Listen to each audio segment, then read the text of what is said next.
ISKCON పితామహుడు ఉన్నారు కదా, ఆయన అది ఈ మధ్య మీరు చూస్తుంటే ఒక వీడియో వైరల్ అవుతుంది.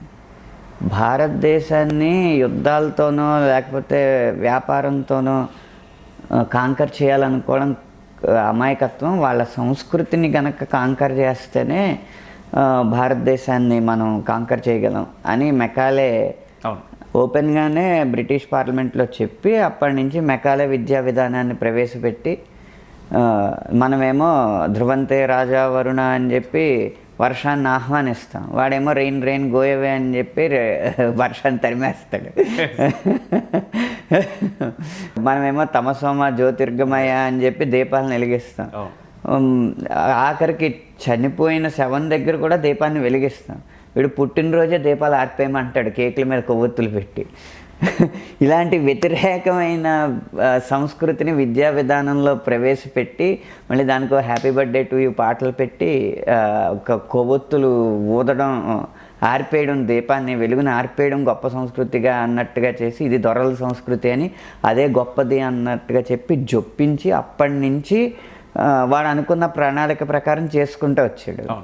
అలా చేసుకుంటా రాగా పుట్టిన మొట్టమొదటి ఉత్పత్తి ఎవరంటే అడిగి మెకాలే విద్యా విధానంలో భారతదేశంలో తయారైన మొట్టమొదటి ఉత్పత్తి ఎవరంటే మన మాన్య ప్రథమ ప్రధానమంత్రి పండిట్ జవహర్లాల్ నెహ్రూ గారు అని ఆయన చెప్పాడు. ఆయన స్థాపించిన మెకాలే విద్యా విధానం అన్న పరిశ్రమ నుంచి వచ్చిన మొదటి ఉత్పత్తి ఎవరంటే మన మాన్య ప్రథమ ప్రధానమంత్రి పండిట్ జవహర్లాల్ నెహ్రూ గారు. కాబట్టి విధానాలన్నీ అక్కడ పడిన పునాది విధానాలన్నీ అలాగే వెళ్తూ ఉంటాయి, అలాగే వెళ్తున్నాయి, స్టిల్ అలాగే వెళుతున్నాయి. దాన్ని అది ఒక క్యాన్సర్ లాగా, ఆ విధానాలన్నీ ఒక క్యాన్సర్ లాగా పట్టిన తర్వాత మళ్ళీ 2014 నుంచి దానికి రేడియో ట్రీట్మెంట్, ఇమ్యూనోథెరపీ జరుగుతూ ఇప్పుడు మొదలైందనమాట. ఇప్పుడే మొదలైంది. సానుకూల పవనాలు వీస్తూ సానుకూల ఫలితాలు వస్తున్నాయి.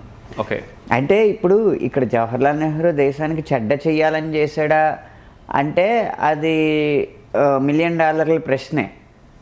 కానీ ఆయన విధానాలు మటుకు దేశానికి నష్టపరిచాయి, చాలా మటుకు నష్టపరిచినాయి. కొన్ని ఐఐటీలు ఐఐఎంలు స్థాపించడం లాంటి మంచి విధానాలు ఉన్నప్పటికీ కూడా మౌలికంగా మన సంస్కృతికి ఆధారంగా అభివృద్ధి జరగలేదు. కాబట్టి ఖచ్చితంగా మనకి దేశానికి అది నష్టం చేకూర్చిందని నేను భావిస్తున్నాను. ఖచ్చితంగా రిఫ్లెక్షన్ ఛానల్ మానిటైజేషన్ తీసివేయడం జరిగింది, అది మీ అందరికీ తెలుసు.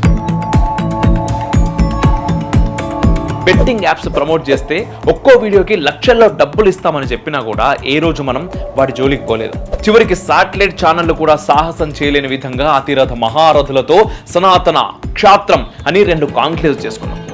పాత బస్తీలోని దేవాలయాల్లో యజ్ఞాలు నిర్వహించినాం.